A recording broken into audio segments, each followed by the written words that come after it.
Hey everybody, this is Meyer, and this is going to be the first sound design video I'm doing in Vital. Vital's a free wavetable synth made by Matt Title. Definitely check it out. It's free, and I wanted to provide these sounds as sort of basic building blocks for any tracks you do, and also to show you guys how to do sound design with a free synth, so you don't have to pay anything. Of course, you can pay if you want to. I paid because I like the synth and I think it's great to support the developer, but check it out, download it, and you can download all my presets here. This is going to be the sound we're making in this video. It's a Supersaw lead, and this is what it sounds like. I'm going to start with the filter closed, and we'll open it up. And I'm just going to loop this part. It's right here.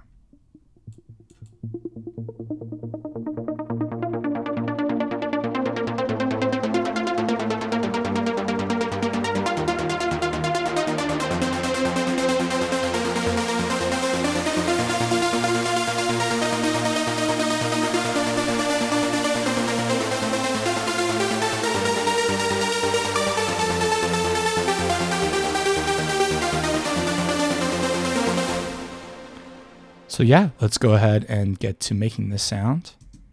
Yeah, so let's go ahead and get started. So what I'm going to first do is we're going to find Vital, and I'm just going to create a new MIDI track. And I want to set this up so I can actually create a bunch of different sounds.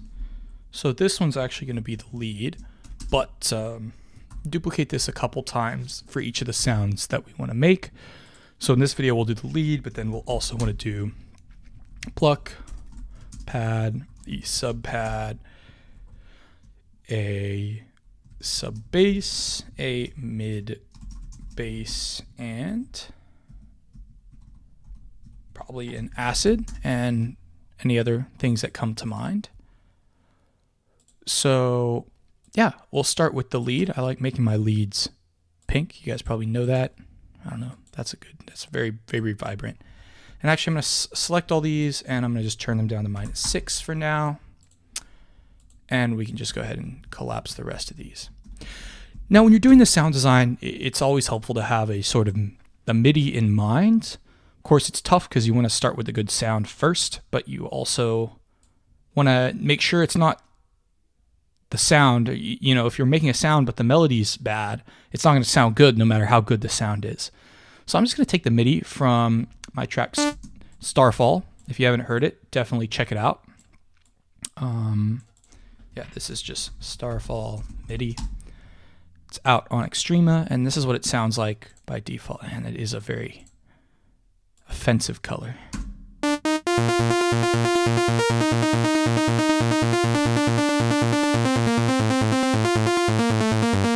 Anyway, you get the idea. It's actually bothering me the way it sounds.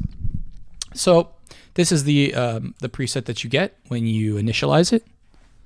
So go ahead and just make sure it's initialized. Boom, initialize preset. Cool. And the first I'm going to do, so we're just going to basically start with one oscillator, and we'll add the second one and maybe the third one.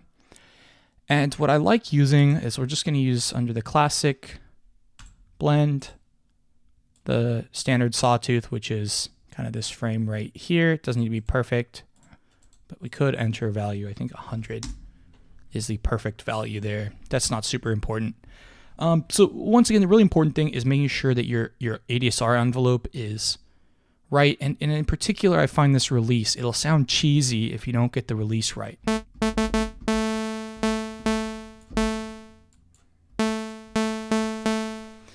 So first thing first, I'm going to bump up the unison. I'm going to start with 9 voices. And you get this weird thing. You can actually drag this to change the unison power. And I like just setting this to just 0 so that they're equally spread.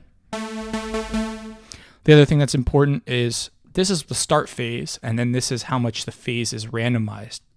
So wherever this is, if this is 100, it's not going to matter because it's just 100% phase randomization means every time you press a key, it's going to start at a different phase, and each of the voices are going to get their own phase. So if this is at 0, it sounds odd because they all start at the same place, and then the detune kind of picks it up. Whereas we want this at 100%. It's already sounding pretty good.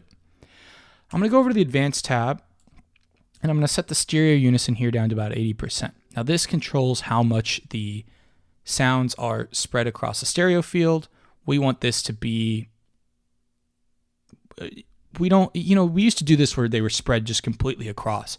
And I actually like dialing that back a little bit. And you'll see other producers like Sean Tyas and Reorder that we've all kind of started just dialing back the stereo spread and adjusting that later. And you could actually get into weird issues with phasing, especially when you do stereo enhancement. So I just like leaving it at about 80%. I think it sounds good here.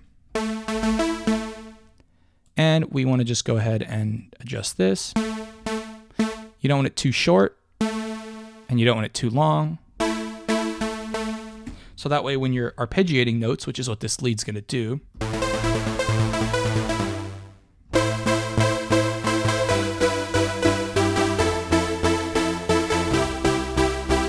something like that.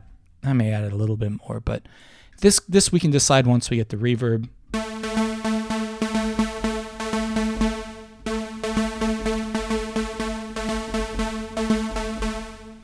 And I'm going to turn on filter 1, and we want this to be a 24 dB per octave low pass filter.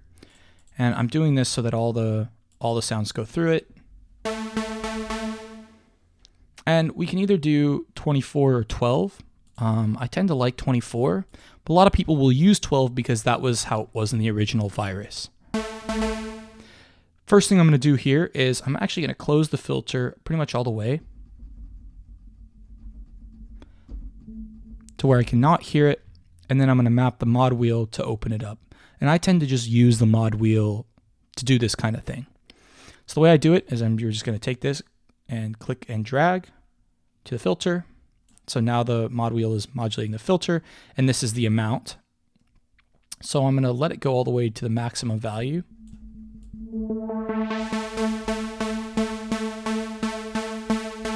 That way when the filter is open all the way, I don't hear any difference. And I want to make sure the full range of this is where it's open, when it's closed, it's closed.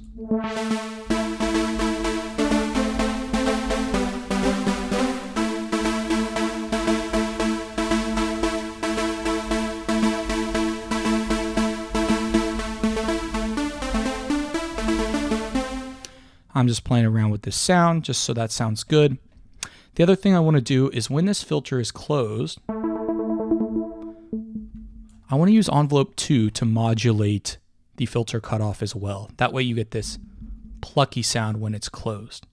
So what I'm going to do is click and drag envelope 2 and then just make this a short plucky envelope, no delay, attack, or hold, and just a touch of decay.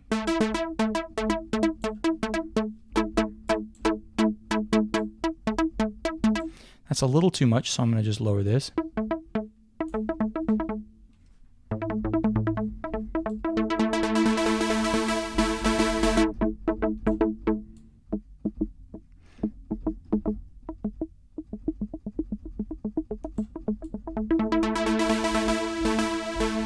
And you can see I'm lowering this so that way when this is closed, it's a little more plucky.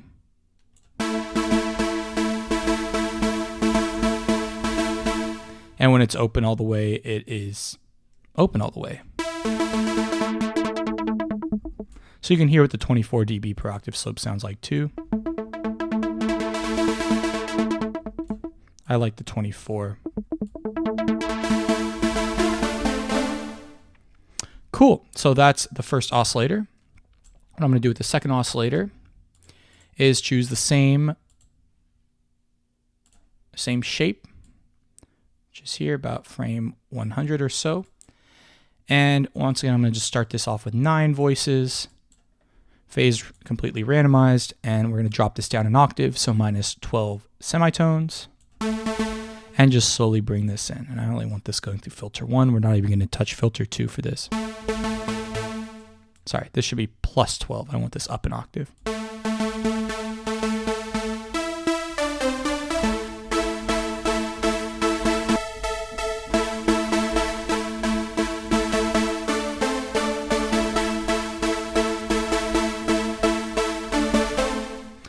Sounding good. Once again, it really adds to the sound to have that extra octave there, which is why we're going to do it. Once again, in the advanced tab, I'm going to make sure the stereo unison is 80. You don't have to do it. It's just, I like doing it that way.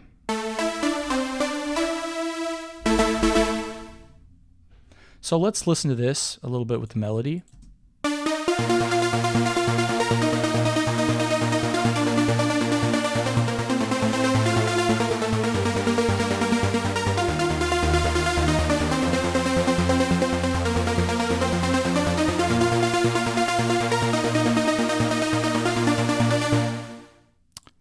Sounding pretty good for now. Once again, we don't have any of the reverb, we don't have any of the delay, so it's sounding pretty dry.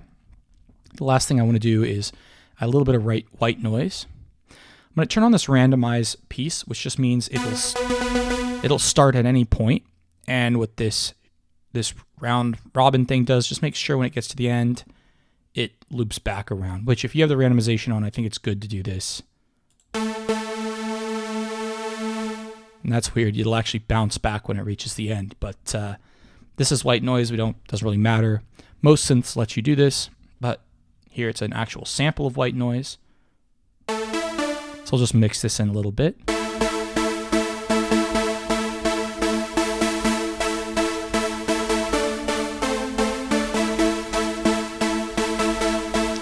Now you can do it this way. The other thing you can do is, and what I like sometimes doing, is mapping envelope 3 to the filter. So adding a hair and then just coming over here to level and having this. That way only the first little bit comes in, or you can kind of do a mix.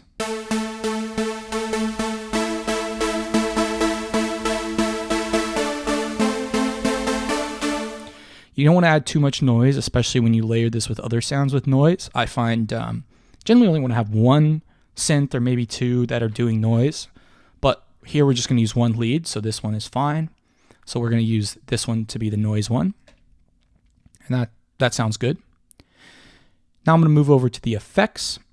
So the first thing I want to do is add a delay, and I'm going to use this ping pong mode, and one of these is going to be a dotted quarter note, the other one's going to be just a dotted note. This is tempo synced, and I'm just going to bring that down and just cut off the low and the high end here.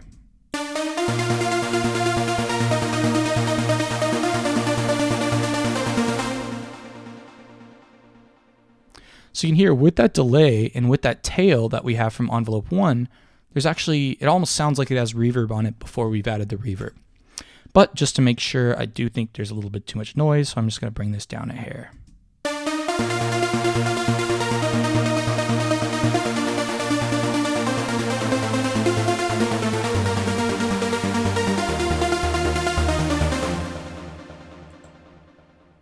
That's sounding good. I may dial out the feedback a little bit. That sounds great. Next thing I'm going to add is reverb. And I tend to like shelving this a little bit. But the important thing is setting your time and your size right. This, I'm going to use massive amount of size, and I'm going to set this to about 6 to 7 seconds. We're going to start here at 6 and maybe start around 20%. And I do like adding a little bit of delay, and this just keeps the reverb from washing over that initial transient.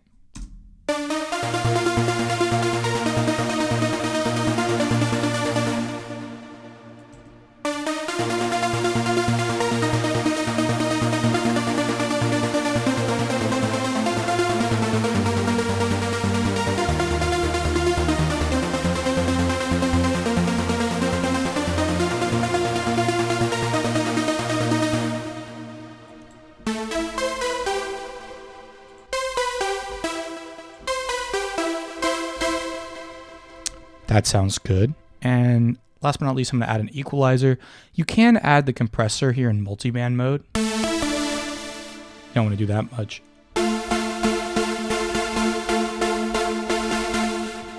Once again, you're actually changing the dynamics of it using this compressor because it's going to change the way this looks.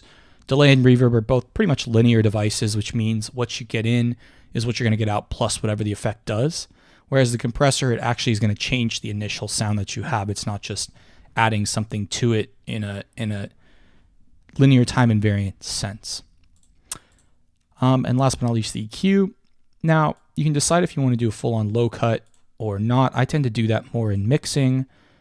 So I'm going to just do a low shelf, add this with some resonance, and then a huge high boost with a very gentle resonance. And the reason I like doing this is from what I'm used to with the Mag EQ, which is a very, very gentle boost, very low Q at like 40 kilohertz. And it's such a nice sound. So listen to this.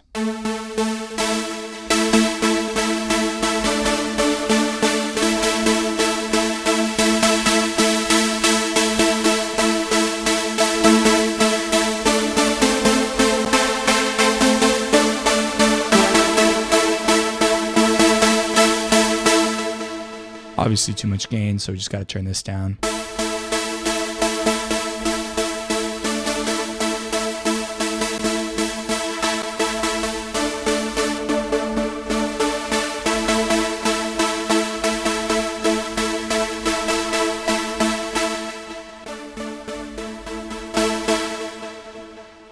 It's too bad you actually don't get an overall gain from this. And one of the things we can of course do is just come here and we can of course turn the master down or turn down the individual oscillators. I like just turning the master down.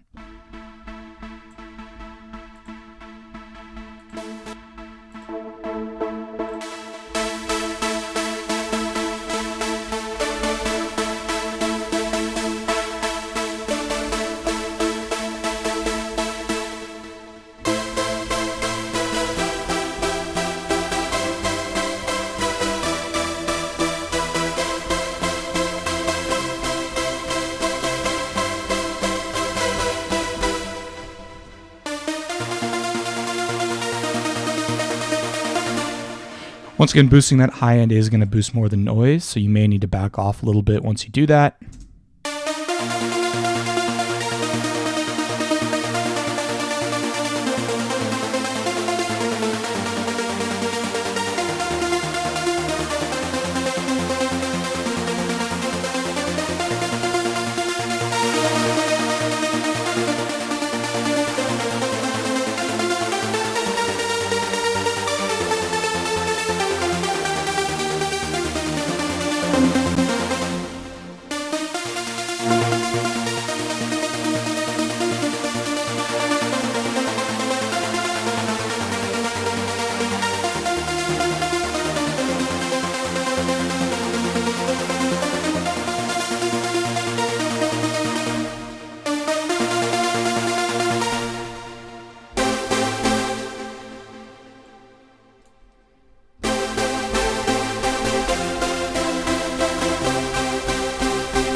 Honestly, that's sounding pretty good. What I may do is just have this compressor here.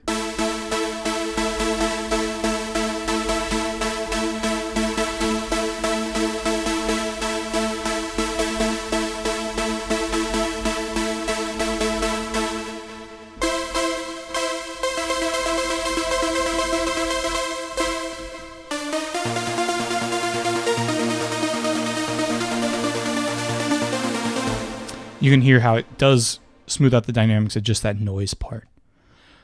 Anyway, I like the way that sounds. I think this is good for a starting lead. The only thing I would say, you could add another oscillator here under the classic blend, just doing more saws, and just detune it slightly. If you do this, you generally would want to detune this. And what you can do with this is you can really detune it a little bit more. Now, if you turn this up too much, it's going to be just whack. But if you do like maybe 25, 30% and you just mix that in a little bit, it can give it a little, well, I guess a detuned character.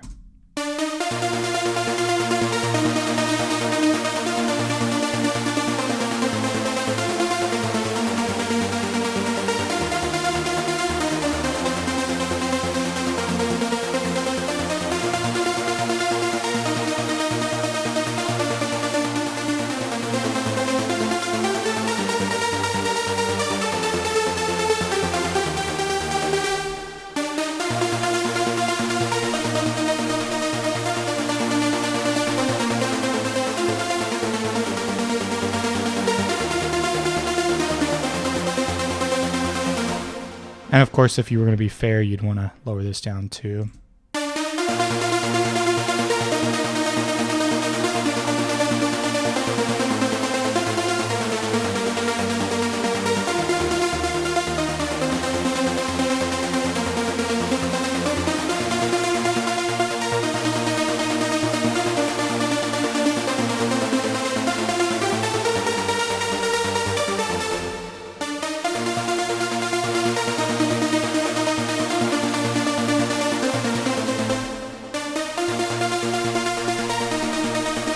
Yeah, I don't think it needs it, but I'll keep it here. That way, when you get this preset, you can, of course, play around with it.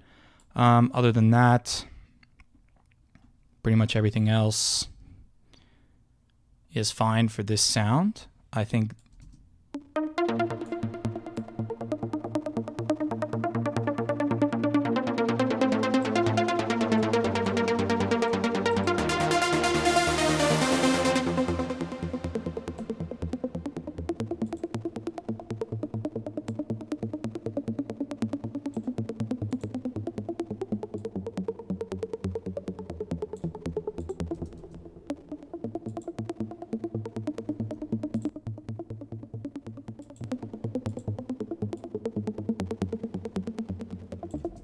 Something is clicking, and I don't like what it's doing. It was because of this attack was too low, that's why.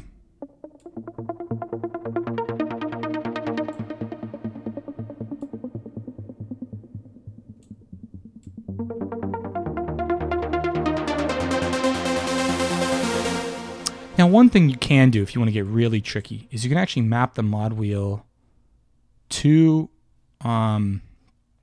well, you would have to be able to map it to the amount.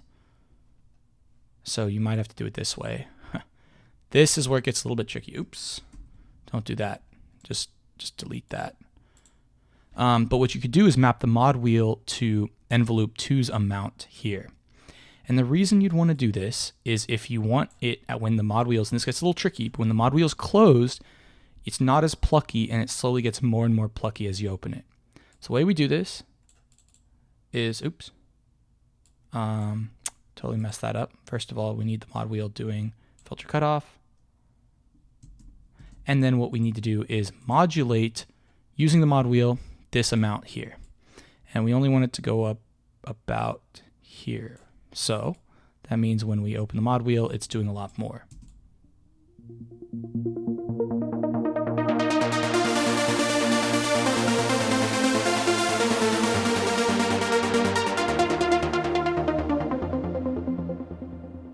Once again, you want to start at the point that you want it to go when the filter's closed.